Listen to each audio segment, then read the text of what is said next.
সার্বিক পরিস্থিতিতে আমরা বলতে পারি যে আমরা এর জন্য আমরা নিজেরাই দায়ী।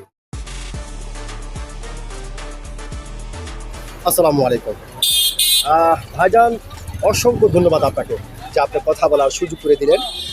তো ভাইজান, সর্বপ্রথমে জানতে চাচ্ছি আপনি কেমন আছেন?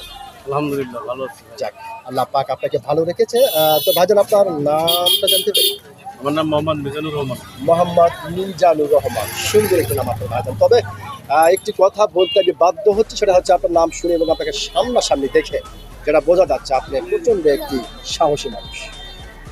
সত্যি ভাইজান, আপনি যে প্রচণ্ড একটি সাহসী মানুষ, এই বিষয়টি কিন্তু আপনাকে দেখে বোঝা যাচ্ছে। তো ভাইজান, যেহেতু আপনি একজন সচেতন মানুষ এবং একজন সাহসী মানুষ, সেই ক্ষেত্রে এই বিষয়টি আপনার কাছ থেকে জানতে চাচ্ছি যে শুরু হয়ে গেল অনাকাঙ্ক্ষিত সেই তৃতীয় বিশ্বযুদ্ধ।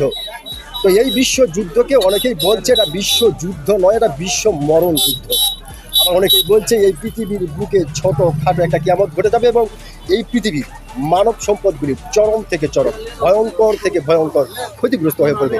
তো ভাজা নিয়ে যে এত কিছু এই পৃথিবীতে হবে এই বিশ্বযুদ্ধ বিষয়ে, তো আসলে লাভটাই বা কার হবে আর ক্ষতিটাই বা কার হবে এবং এর জন্য দায়ীটাই বা কে হবে?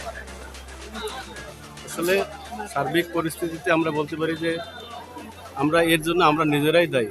জি যে তৃতীয় বিশ্বযুদ্ধ যে হচ্ছে, জি আগে আমরা যুদ্ধ করতাম হইতেছে হয়তো অস্ত্র দিয়া জি জি বা লাঠি ছোড়া দিয়ে, জি জি কিন্তু এখন শুধু বাটন চাপলে যুদ্ধ শুরু হয়ে যাচ্ছে জি জি জি এবং সারা বিশ্বে এর প্রভাব পড়তেছে। জি জি এর প্রভাবে আমরা বাংলাদেশেও ইফেক্ট করতেছে। জি যেমন আমরা গত দুদিন থেকে দেখতেছি তেলের জি সঙ্গে, জি জি সেটা হচ্ছে এটা দেশের জন্য মারাত্মক ক্ষতি।